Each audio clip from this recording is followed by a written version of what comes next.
Voy a comenzar preguntando algunas cosas sobre las cuales vamos a reflexionar en la prédica de hoy. ¿Cuántas personas conocen ustedes que quizás están esperando un milagro en sus vidas? O en la vida de su familia, o en la vida de un amigo. ¿Cuántas personas quizás conocen que han hecho todo lo que les han dicho? ¿Cuántas personas ustedes conocen que quizás han hecho todo lo que les han dicho para lograr ese milagro? Han ido a programas, han cumplido promesas, han hecho rituales, siguen tratando de salir, por ejemplo, de los vicios, prostitución, drogadicción, de la cárcel, ya sea física o de su propia cárcel espiritual, y a pesar de hacer todas esas cosas siguen igual. Que alguien le dice, haz esto, haz aquello, pon una piedra aquí, reza de esta manera, pero a pesar de eso siguen igual. ¿Cuántos viven diciendo, no puedo, nadie me ayuda, no tengo oportunidades en esta vida? ¿Cuántos se han refugiado tanto en sus excusas que ya ni intentan levantarse? Estoy así porque Dios me creó así. Estoy así porque a mí me maltrataron cuando era un niño. Estoy así por culpa de la sociedad que me ha desechado. Y ahora viene la pregunta más incómoda. ¿Cuántos tienen delante la verdadera solución, o sea, Jesucristo, y aún así la siguen ignorando? ¿Podemos ser nosotros o alguien que conocemos? La historia que vamos a leer hoy no es solamente la historia de un paralítico. Es la historia del poder de Cristo a través de nuestras excusas, de nuestras justificaciones. Por eso el título de la prédica es Jesús es poderoso a pesar de tus excusas. Jesús es poderoso a pesar de las excusas que ponemos para no salir adelante en la vida. Recuerden que estamos estudiando el Evangelio de Juan y habíamos dejado, ya terminamos el capítulo 4 después de un mes, y habíamos dejado a Jesús en Galilea, allá en Caná, recuerdan, donde hizo el primer milagro y donde hizo su segundo milagro relatado en el Evangelio de Juan.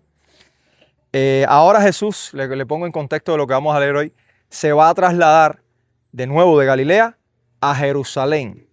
Había una fiesta en Jerusalén que este pasaje no nos dice cuál de las fiestas era, si era la fiesta de Pentecostés, si era la fiesta de la Pascua o si era la fiesta de los tabernáculos. Generalmente a las fiestas en Jerusalén era casi que mandatorio, era obligado ir, sobre todo los hombres. Y Jesús, una de las cosas que él vino a hacer era cumplir la ley estrictamente. Por eso es que nosotros no tenemos que cumplir la ley ya, porque él la cumplió, la ley ceremonial la cumplió al pie de la letra. Y por eso él asistía a todas las fiestas y seguía todo lo que ellos hacían. Entonces, en este contexto, Kiko, ¿vas a tumbar el televisor? ¿Estás ciego o qué? Entonces, en este contexto, Jesús se desplaza de Galilea de nuevo a Jerusalén y entramos en el capítulo 5 de Juan. Y voy a leer la palabra de Dios en el capítulo 5. Vamos a leer hoy, vamos a estudiar del versículo 1 al 9. Y dice, después de esto se celebraba una fiesta de los judíos y Jesús subió a Jerusalén. Y hay en Jerusalén, junto a la puerta de las ovejas, un estanque que en hebreo se llama Betesda y que tiene 5 pórticos. Y en estos yacía una multitud de enfermos, ciegos, cojos, paralíticos que esperaban el movimiento de las aguas, porque un ángel del Señor descendía de vez en cuando al estanque y agitaba el agua. Y el primero que descendía al estanque después del movimiento de las aguas quedaba curado de cualquier enfermedad que tuviera. Y estaba allí un hombre que hacía 38 años que estaba enfermo. Cuando Jesús lo vio acostado allí, supo que llevaba mucho tiempo en aquella condición y le dijo, ¿quieres ser sano? El enfermo le respondió, Señor, no tengo a nadie que me meta en el estanque cuando el agua es agitada, y mientras yo llego, otro baja antes que yo. Jesús le dijo, levántate, toma tu camilla y anda. Y al instante, el hombre quedó sano y tomó su camilla y echó a andar. Ese es el contexto para que tengan una idea de qué pasó en ese momento. Les voy a dar la localización. Estamos en Jerusalén. Jesús llega y hay un estanque que se llama Betesda, que dice que tenía 5 entradas. En esas entradas parece que eran anchas y ahí en esas entradas se ponían las personas a coger la sombra del sol para el evento que sucedía supuestamente en este escenario. Y cuenta que este estanque que se llama Betesda, que su nombre en hebreo quiere decir casa de gracia o casa de misericordia, estaba cerca de la puerta de las ovejas. Esta puerta de las ovejas es mencionada en el libro de Nehemías, cuando Nehemías está reconstruyendo las murallas y dice que a través de esta puerta era que entraban. ¿Qué pasa, Kiko? Vaya para allá, vamos. A ver, déjeme, vamos. Vamos, hijo. Eche para allá, Manuel.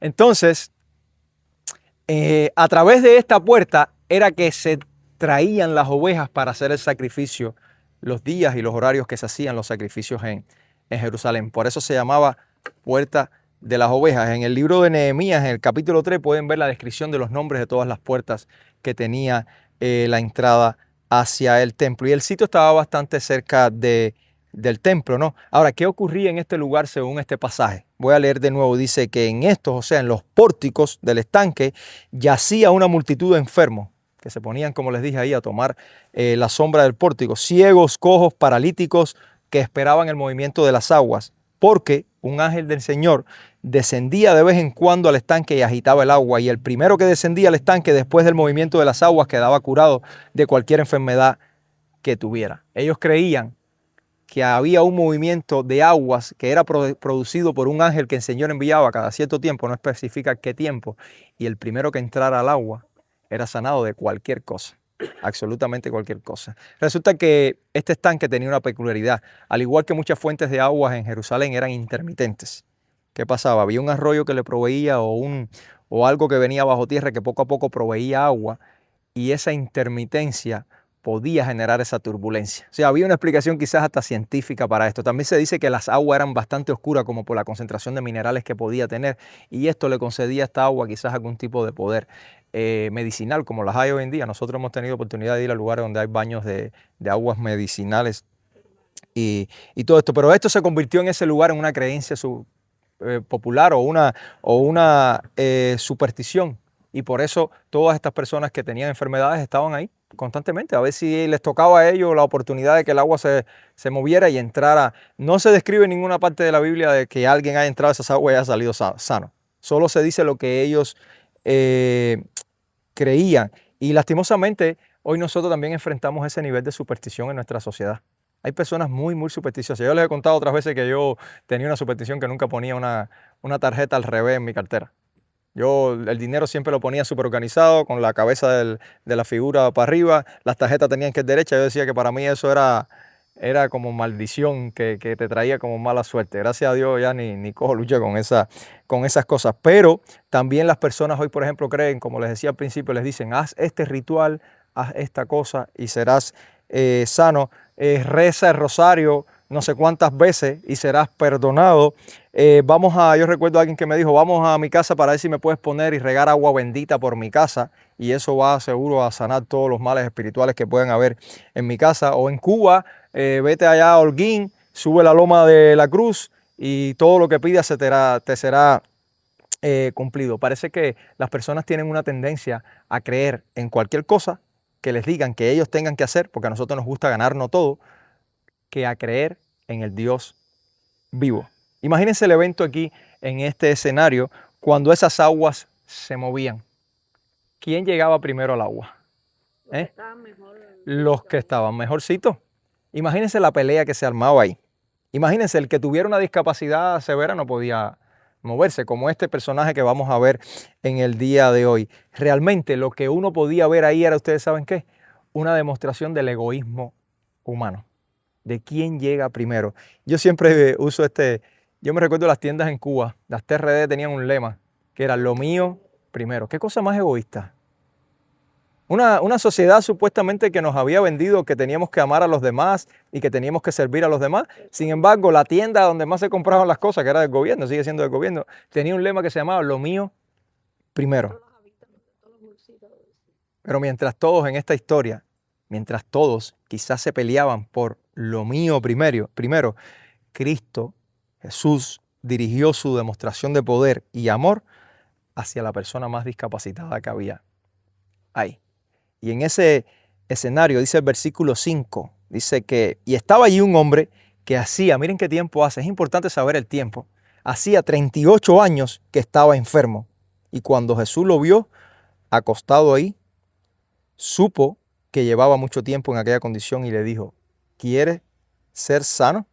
Los 38 años, ustedes saben por qué es importante. Porque lo que vamos a observar en este pasaje demuestra que lo que Jesús hizo no era producto de la casualidad y que el hombre realmente estaba muy enfermo, muy enfermo. De hecho, esto lo había hecho Jesús otras veces. ¿Se acuerdan que hemos hablado en alguna otra ocasión de la mujer que toca a Jesús, el manto de Jesús, y llevaba 12 años con un sangramiento? Y cada vez que Jesús hacía algo, habían personas que estaban discapacitadas por mucho tiempo, y eso hacía que Jesús pudiera demostrar su poder como el Mesías, como el Hijo enviado de Dios. Y dice esta frase, dice que Jesús supo.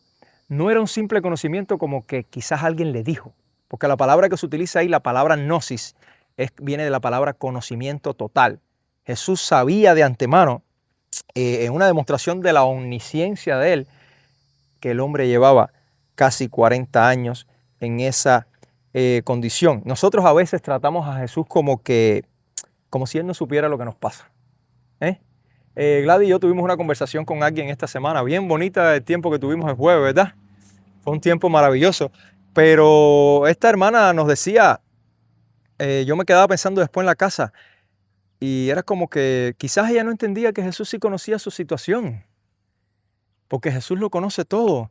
Y todo redundaba en la conversación alrededor de los 18 años, pobre del niño que también tiene una condición médica, de la relación con un familiar que no es muy agradable.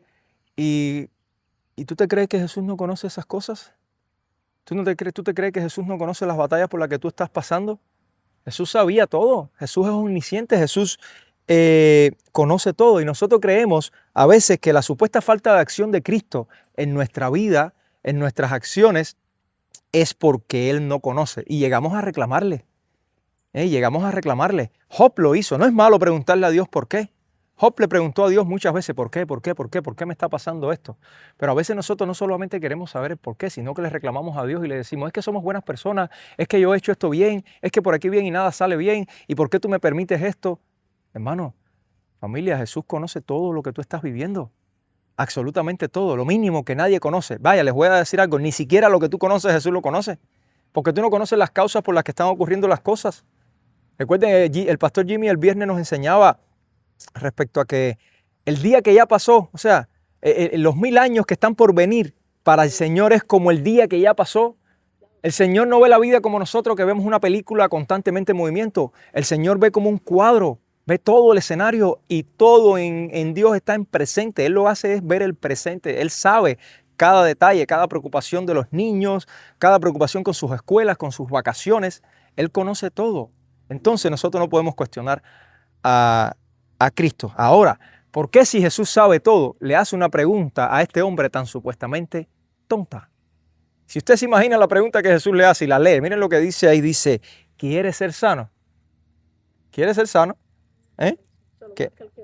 ¿Qué había? Si el hombre estaba allí, en el sitio donde supuestamente cuando el agua se movía, iba a luchar, entrar al estanque para quedar sano, ¿qué quería él? Claro que quería estar sano. Entonces era una pregunta aparentemente tonta, pero ya veremos que no es así. ¿Qué había detrás de esta pregunta? La pregunta no solo intentaba buscar una respuesta en el hombre, sino demostraba la intención de Jesús. Más que una pregunta, la intención primera era ¿qué? Captar la atención del hombre en medio de aquella agonía. Captar la atención del hombre en medio de aquella agonía. ¿Ustedes se imaginan cuántas personas habrán pasado por al lado de este hombre en los 38 años que estuvo en esa condición? Y nadie ni siquiera se había acercado a preguntarle nada porque suponía lo que estaba haciendo ahí. Es como que cuando yo te conocí a ti no me acercara a preguntarte, porque suponía lo que estabas haciendo ahí. Y preguntarle a alguien, ¿necesitas comida en una situación difícil como la que muchos hemos vivido? Es algo muy lógico. Entonces la gente pasa por el lado y ni siquiera pregunta.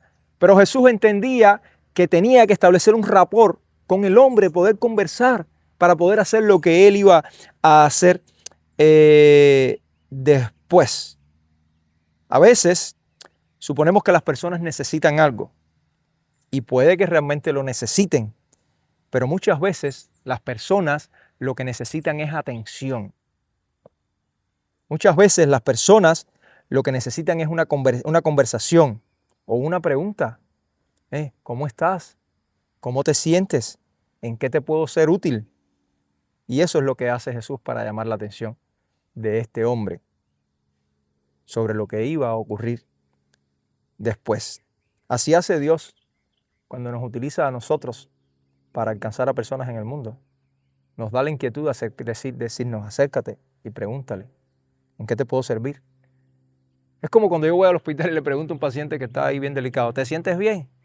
Yo sé que no se siente bien.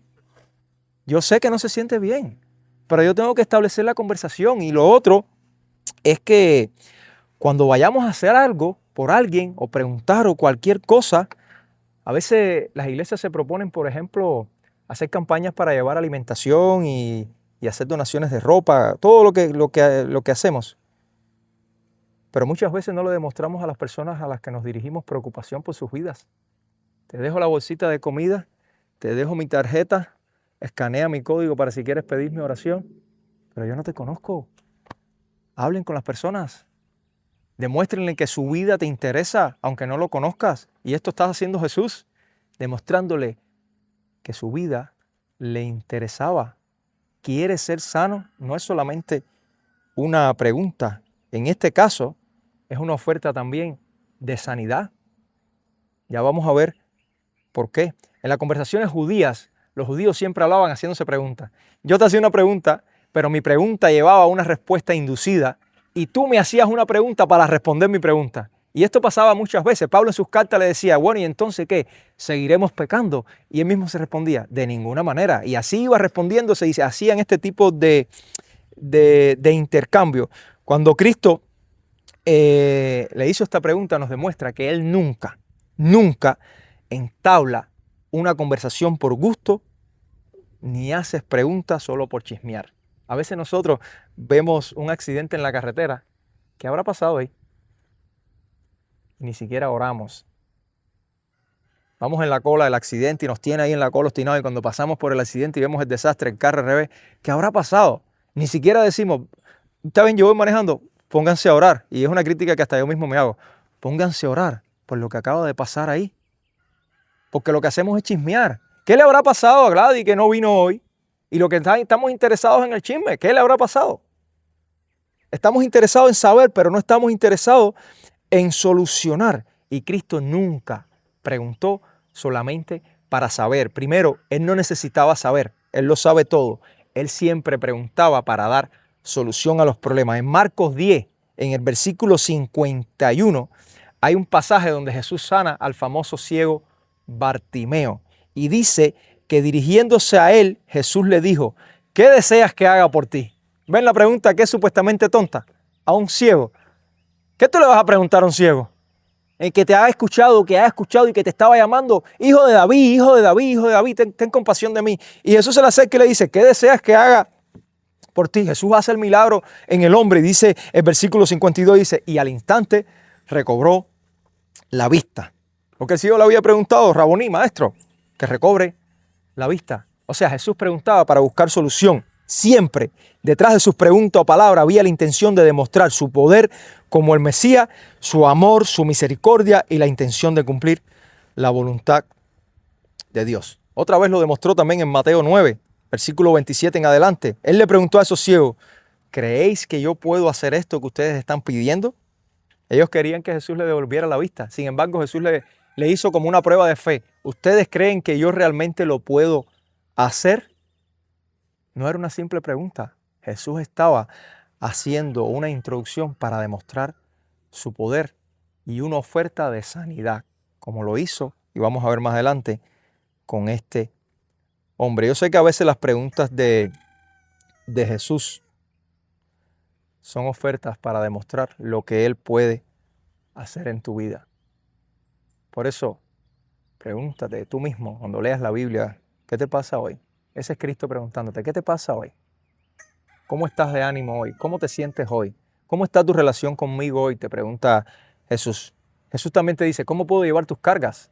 Porque a veces queremos cargarlo todo porque nos creemos que somos los que controlamos nuestra vida. Nosotros no tenemos nuestra vida en control. Dice el Señor que Él es el que tiene contados los cabellos de nuestras cabezas, los que tengan más o menos. Dice el Señor que tú no puedes controlar ni aumentar un centímetro a tu estatura. Entonces, ¿qué te cuesta a ti escuchar que el Señor te está diciendo, ¿cómo puedo llevar tus cargas en este día? O que el Señor te está diciendo, ¿confías en que yo puedo hacer esto por ti? Como le dijo a estos ciegos. O que el Señor te está diciendo, ¿tú quieres ser sano? ¿De qué tienes que ser sano el día de hoy? Recuerden que no solamente estamos hablando de parálisis o enfermedades físicas.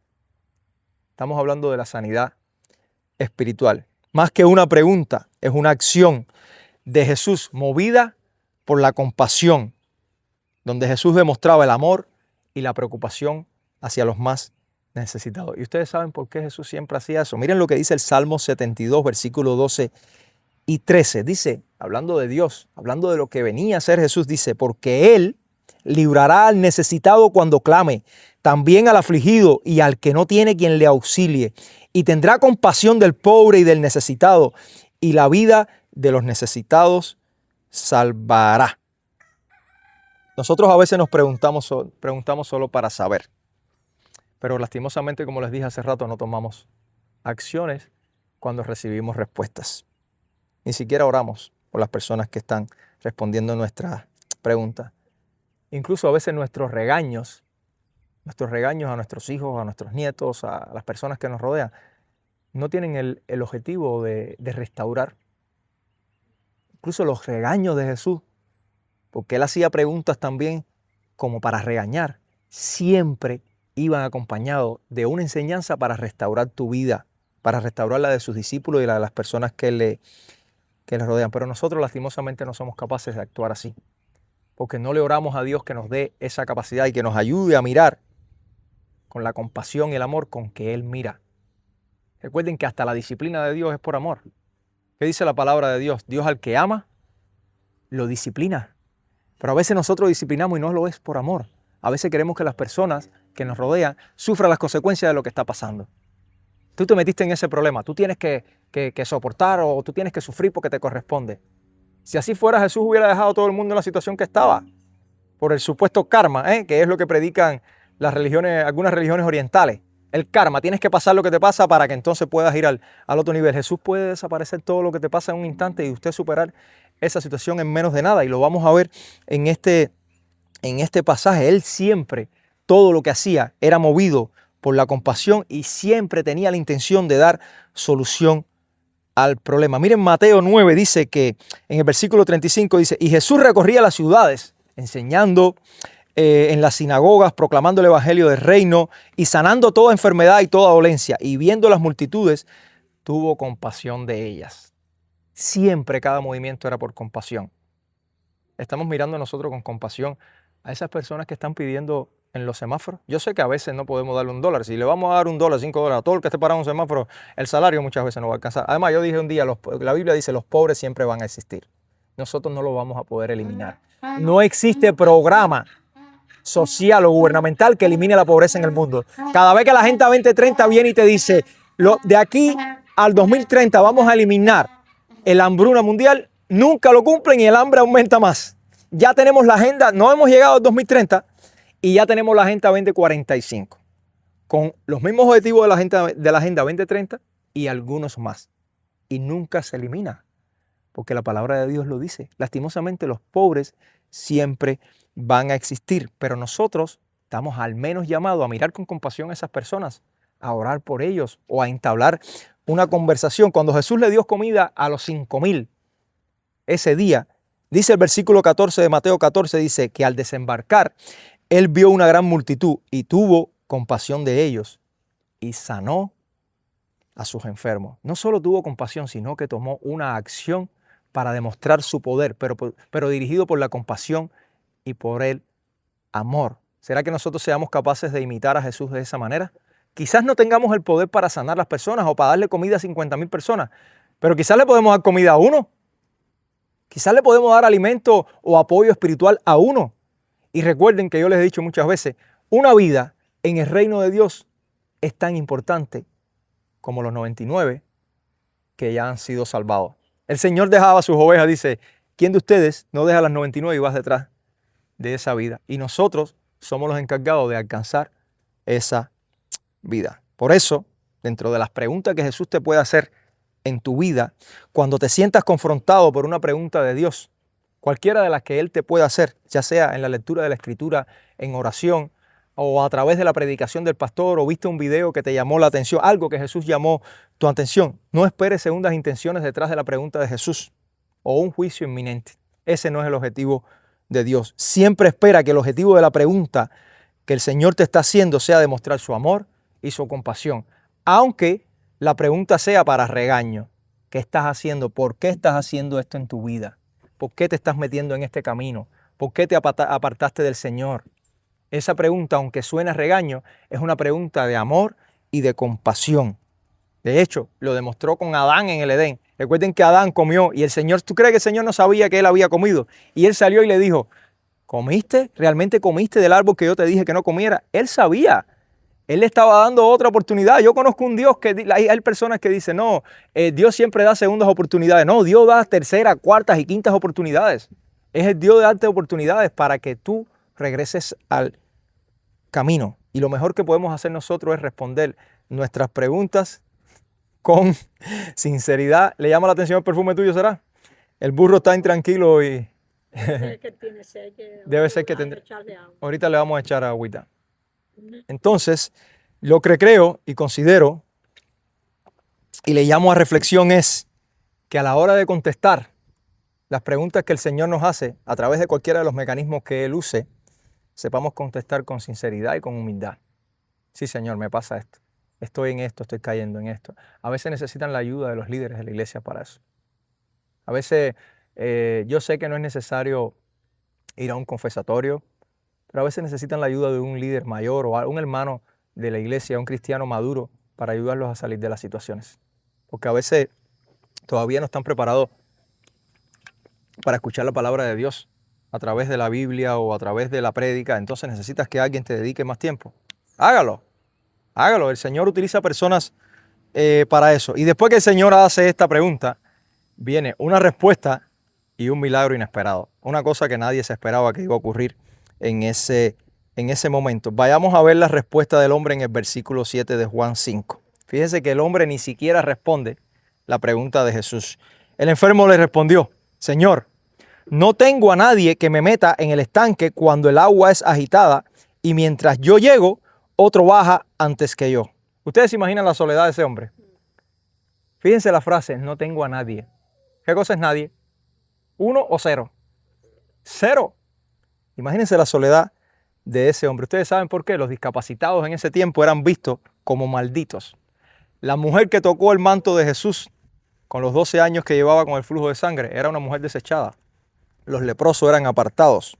Los ciegos decían que eran malditos. Decían que las condiciones médicas que ellos tenían habían sido maldiciones enviadas por Dios, producto de su pecado o del pecado de sus padres. Si tú nacías ciego, te decía, seguro que tus padres cometieron un pecado.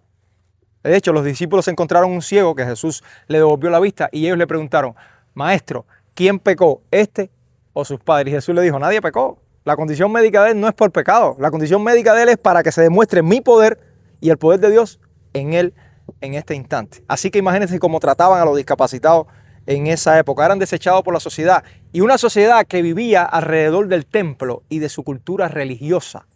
Ese era el centro, no como nosotros que le prestamos más atención a la vida de lunes a sábado que al domingo. Esa gente era toda la vida alrededor de Dios. Imagínate que a esos discapacitados se les prohibía acercarse al templo porque supuestamente eran malditos.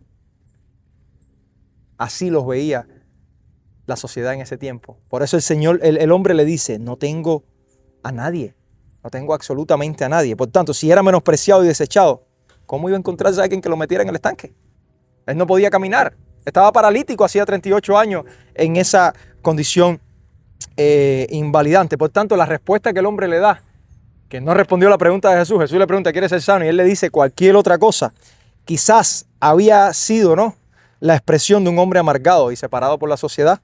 No podía responder de otra manera. Dice D.A. Carson en un comentario del Evangelio de Juan, dice lo siguiente, no es tanto una respuesta apta y sutil a la pregunta de Jesús. Y sí es más un gruñido malhumorado de un viejo poco receptivo que creía estar respondiendo a una pregunta estúpida. El hombre dice, pero ¿cómo tú me vas a preguntar a mí? Es como que le diga, tú no ves que yo estoy aquí paralítico y me vas a preguntar si quiero ser sano. Si yo estoy aquí es por eso. Yo estoy aquí a ver si yo puedo meterme en ese tanque. Él tenía todavía en su mente la esperanza de ese hombre era poder llegar al agua. Tenía su confianza en que alguien lo pudiera ayudar. De hecho, que alguien lo pudiera ayudar. Y yo creo en la mente del hombre que lo que él pasaba por su mente era, si este hombre se quedara aquí conmigo, a ver si él mismo me lleva. Y yo puedo llegar primero que los demás. Él no tenía ni idea de quién era Jesús. Él no tenía ni idea de lo que podía hacer Jesús. Y hoy pasa igualito en nuestra sociedad. Las personas creen que Dios puede actuar solo en el ámbito de lo que sus mentes alcanzan a entender. No, Dios no puede hacer eso porque eso es inconcebible. Si eso fuera posible, nosotros no tuviéramos a Grey en nuestra familia en la condición que tiene el día de hoy. Porque traía una malformación congénita. Si mi mente médica me hubiera dominado en ese tiempo, nosotros no hubiéramos puesto nuestra fe en el Señor. Pero Dios hace cosas sorprendentes. Dios está por encima de nuestra mente. Yo siempre he dicho, Dios no va contra la lógica. Dios supera la lógica. Eso no quiere decir que no tenemos que creer. Lastimosamente, repito, las personas creen que Dios puede actuar solo en el ámbito de lo que sus mentes alcanzan a entender. Y es por eso que muchos se resisten a creer en los milagros. Es por eso que muchos creen que es imposible que todo lo que vemos, todo, absolutamente todo, pueda ser creado por la voz de un Dios que es omnipotente. No, este planeta no puede haber sido creado por Dios. Claro, porque tu mente no te da para entender lo que Dios es capaz de hacer. Por eso dudamos de que Dios haya ofrecido la salvación del hombre a través de la obra de Cristo, de su nacimiento virginal, de su vida sin pecado, de su muerte en la cruz, de su resurrección y de su ascensión a la diestra del Padre. Claro, dudamos porque en la mente nuestra esas cosas son inconcebibles, que un Dios que supuestamente, según ellos dicen, está por encima de todo, que realmente lo está, pueda haberse hecho hombre para venir a morir por nuestros pecados. Por eso muchas personas no quieren creer, porque su mente no les alcanza para entender que Dios puede expresar el amor de esa manera. Y este hombre tampoco quería entender lo que iba a pasar. Con esa pregunta, ¿quieres ser sano? El hombre ni siquiera conocía quién era Jesús. De hecho, más adelante, en el pasaje que vamos a estudiar la semana que viene, a él le preguntan, ¿quién te sanó y quién te dijo que te pararas y cogieras tu camilla hoy sábado cuando tú no puedes cargar tu camilla? Y ustedes saben lo que le dijo el hombre. Yo no sé, el que me sanó me dijo que cogiera mi camilla y me fuera. Él no sabía ni quién era Jesús. No tenía ni idea de lo que era Jesús. Pero en medio de este interrogante de que Jesús le pregunta y el hombre le responde de otra manera que no tiene que ver con la pregunta, Jesús no se pone a debatir con él. Él no se pone a debatir, él hace lo que tiene que hacer. Y lo hacen, y voy a recalcar esto, sin mucho aparatejo. Lastimosamente, a diferencia de los milagreros que existen hoy, en muchas iglesias, hacen un aparatejo en la iglesia a la hora de hacer un supuesto milagro, ponen la música alta de fondo, ponen cámaras, van a hacer un milagro y todas las cámaras están enfocadas arriba de lo que supuestamente va a pasar. Van a hacer el supuesto milagro, entonces tienen 20 personas alrededor para hacer cada uno una función específica, por si el hombre se cae al piso, no se golpee la cabeza. Hacen un show mediático alrededor del supuesto milagro, empiezan a hablar en lenguas incomprensibles que nadie entiende nada, se tiran para el piso, se revuelcan, no sé. Y Jesús nunca hizo estas cosas. Por eso a mí me llama tanto la atención cuando estas cosas ocurren de esa manera, porque Jesús nunca lo hizo. En los 3 milagros que hemos visto en el Evangelio de Juan, ¿cuándo Jesús hizo eso? ¿Qué pasó en el milagro del vino? Tranquilidad. ¿Qué pasó en el milagro de la semana pasada en el hijo del oficial? Vete, tu hijo está sano. ¿Qué está pasando hoy? ¿Quieres ser sano? Jesús no hace aparatejo, solo le da 3 órdenes al hombre. ¿Cuáles son las 3 órdenes? Levántate, toma tu camilla, versículo 8, y anda. Levántate, toma tu camilla y anda. No se registra, aunque no quiere decir que no haya ocurrido, que Jesús haya orado, ni siquiera en ese momento. Levántate, literalmente quiere decir que si estás acostado, párate, ya sea de la muerte, de la enfermedad, te trae a la resurrección. Nuevamente, te devuelve a la vida. Toma tu camilla. Qué curioso, ¿eh? El hombre estaba ahí ahora acostado en una camilla y ahora él es el que va a llevar a la camilla que lo trajo hasta ahí. Era una camilla hecha con unos palos y con paja que la podías enrollar y ponérsela encima. Y le dice además, anda, no solo levántate y agarra tu camilla, demuestra la capacidad que yo voy a poner en ti y muévete por ti mismo.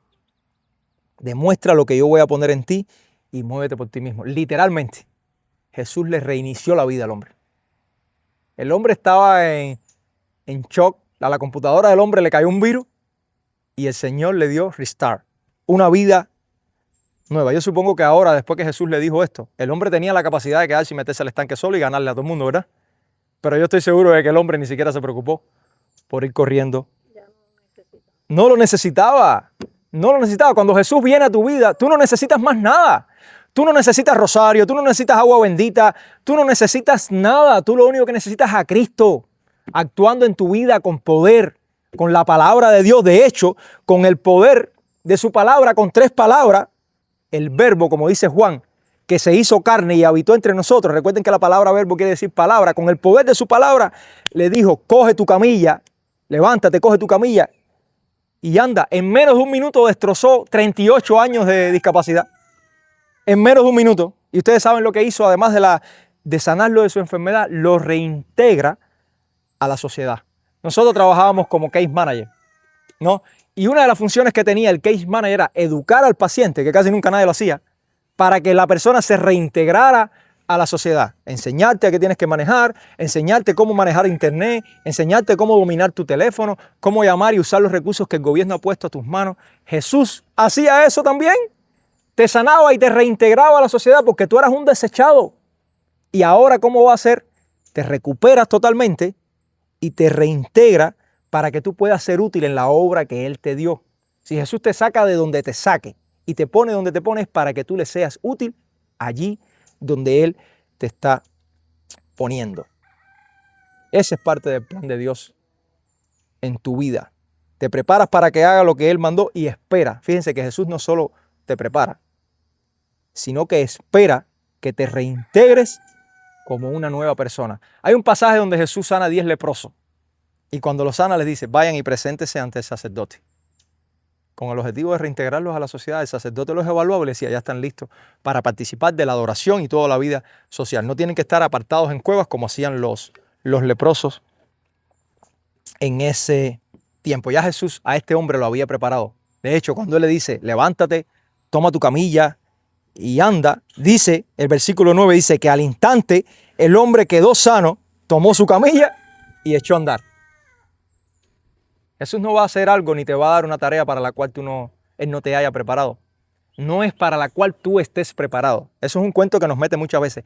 Dios te prepara para la tarea que ya Él te llamó. Si Dios te llamó, yo siempre tuve miedo cuando empecé en el camino del pastorado. Yo siempre tuve miedo.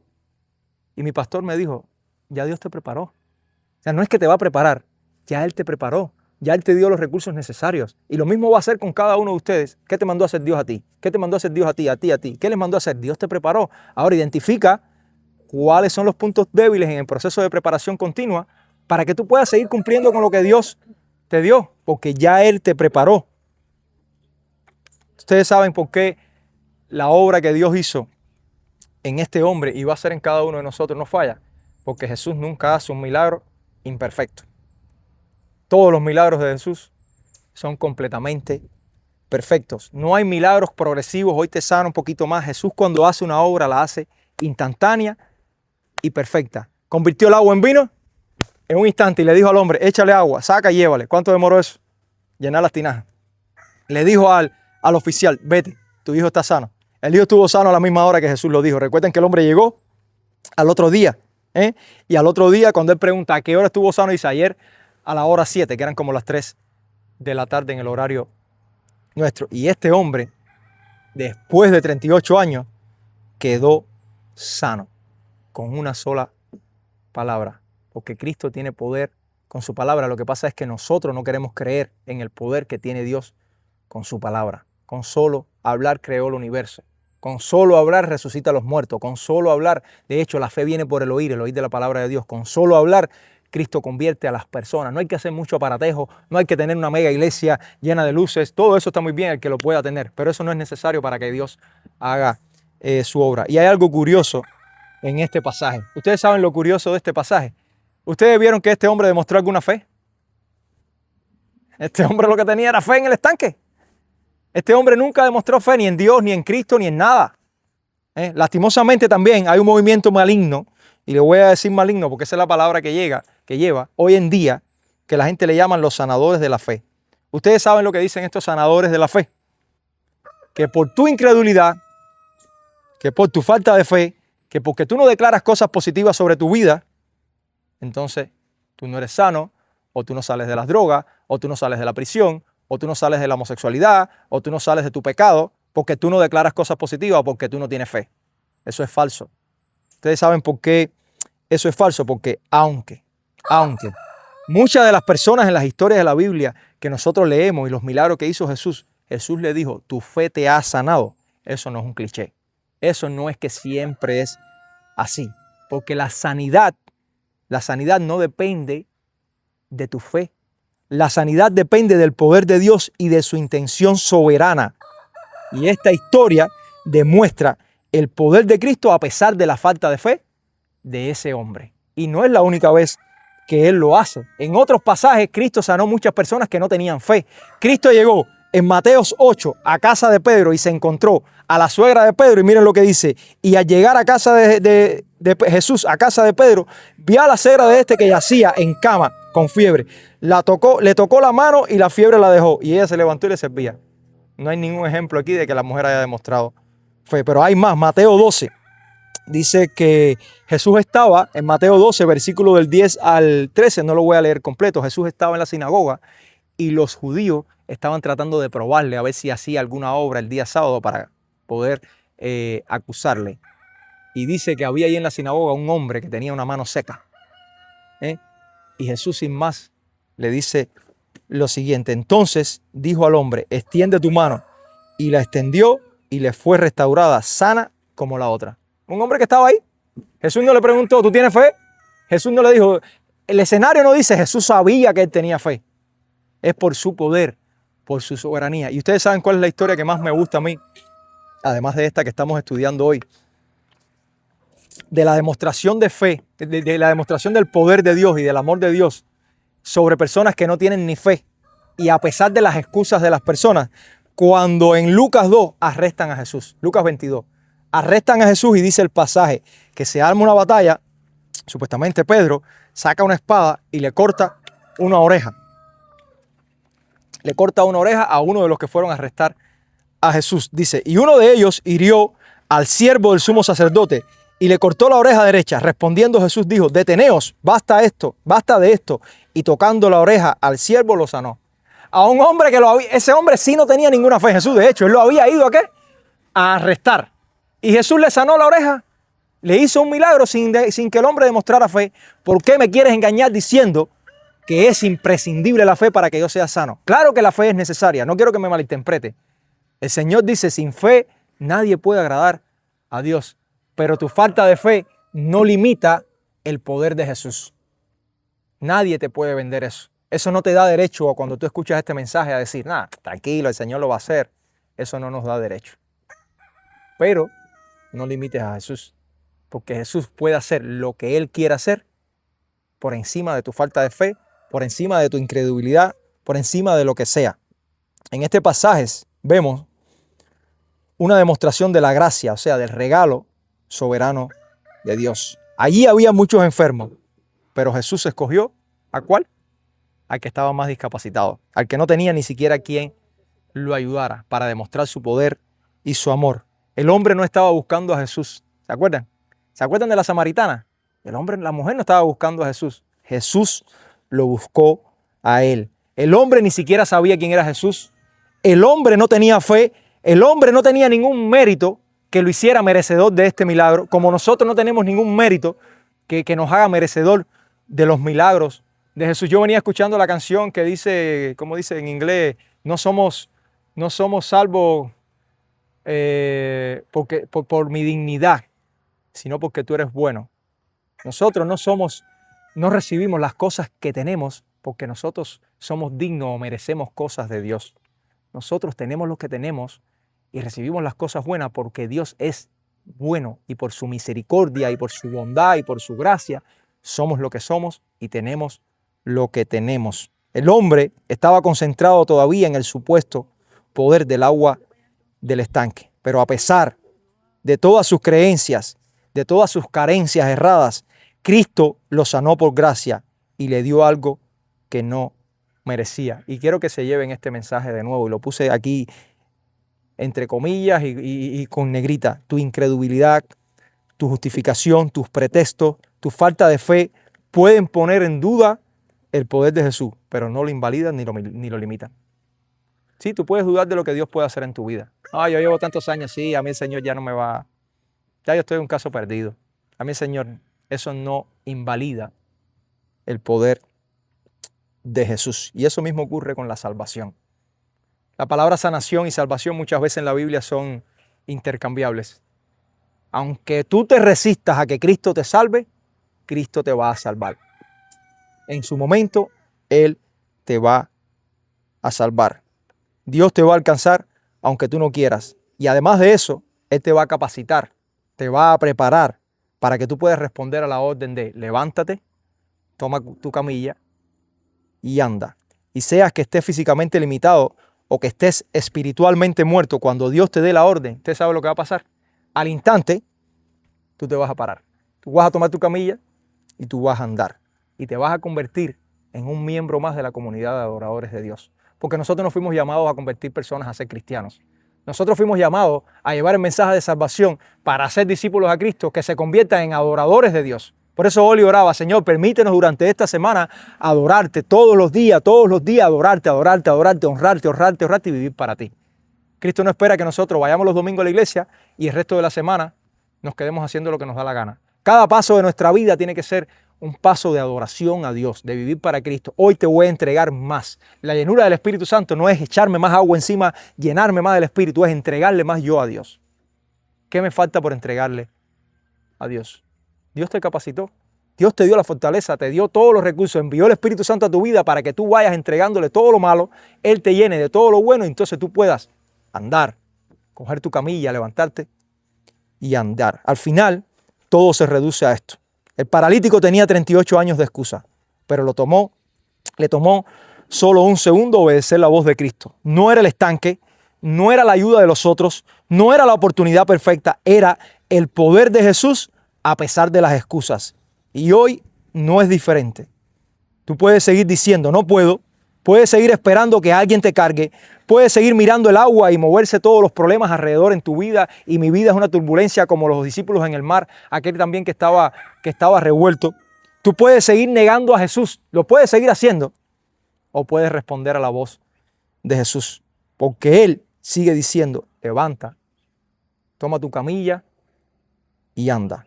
La pregunta no es si Cristo tiene el poder. Ya lo demostramos, Cristo tiene el poder a pesar de que tú quizás no tengas fe. La pregunta es: ¿vas a seguir viviendo detrás de tus excusas? ¿O vas a levantarte, tomar tu camilla y andar? Y eso aplica a cada uno de nosotros. Porque a veces queremos enclicharle este mensaje al que está más embarcado, al que está en la calle, al que no tiene dónde vivir, al que no tiene comida, al que anda en las drogas. Eso aplica a todo. Eso aplica al médico, eso aplica al que tiene la casa millonaria, eso aplica al que está tranquilo en su casa, eso aplica al que supuestamente es buena persona. Igualito, no puede ponerle excusas a Jesús y tiene que levantarte, coger tu camilla y andar y vivir la vida que Cristo diseñó para ti. Al final Dios lo diseñó. Dice la Biblia que desde antes de la creación del mundo ya Él tiene diseñado el plan para cada uno de nosotros. Y vamos a llegar, como he dicho otras veces, del punto A al B, querramos o no querramos. ¿Cómo vamos a llegar? Depende también de nosotros. Esa es la parte que nos corresponde. Nosotros tenemos que escuchar la voz. Jesús te dice: ¿quieres ser sano? ¿Quieres ser sano? ¿De qué quieres ser sano? Espiritualmente, físicamente. Yo lo voy a hacer. Yo lo puedo hacer. Yo tengo el poder de hacerlo. Pero tú tienes que hacer tu parte. Levantarte, coger tu camilla y andar. Vamos a orar. Amado Señor, te damos gracias por este tiempo, Señor. Te damos gracias porque en tu infinita misericordia, Señor, nos permites estar aquí, alabarte, honrarte como solo tú mereces, Señor, escuchando tu palabra, escuchando que tú nos dices cada día: ¿quieres ser sano, Señor? Y te rogamos que nuestra respuesta nunca sea como la de este hombre que dijo: y empezó a excusarse en que no tenía cómo llegar al estanque. Ayúdanos, Señor, a responder: sí, Señor. Queremos ser sanos y entendemos que por tu poder no solo podemos ser sanos, sino podemos ser salvos también, Señor. Y te agradecemos porque ya también nos has salvado, Señor. Danos la fortaleza, Señor, para levantarnos, para tomar nuestra camilla y andar y vivir una vida que te agrade, Padre. Una vida que solo sea acorde a tu voluntad, Señor. Que nada nos distraiga, Señor. Que no nos concentremos en las aguas que nos rodean, Señor, o en el movimiento de las aguas. Que no nos concentremos en el estanque, sino que pongamos nuestra mirada en Cristo, Señor, en el autor y consumador de la fe, Señor. Señor, bendice esta iglesia, bendice a tu pueblo en general, bendice a los que no pudieron venir hoy. Cuídanos de todo mal, Señor. Ayúdanos a vivir cada día como si fuera el último para ti, Señor. Permítenos vivir en santidad. Señor, te ruego especialmente por nuestros hermanos que están enfrentando situaciones de salud, condiciones médicas, Señor, por los que van a viajar. Te ruego por nuestra nación, Señor. No solo esta que nos ha recibido con brazos abiertos para poder también vivir una vida que te agrade a ti, Señor, y proclamar tu nombre, sino nuestras naciones de origen que están enfrentando tantas dificultades a esta hora, Señor. Bendícelos a ellos también y permite que los líderes de todas las naciones del mundo, Señor, puedan voltear sus ojos a ti, Señor. Y ahora te ruego, Padre, que nos lleves a nuestros hogares y que perdones nuestros pecados. En el nombre de Jesús. Amén.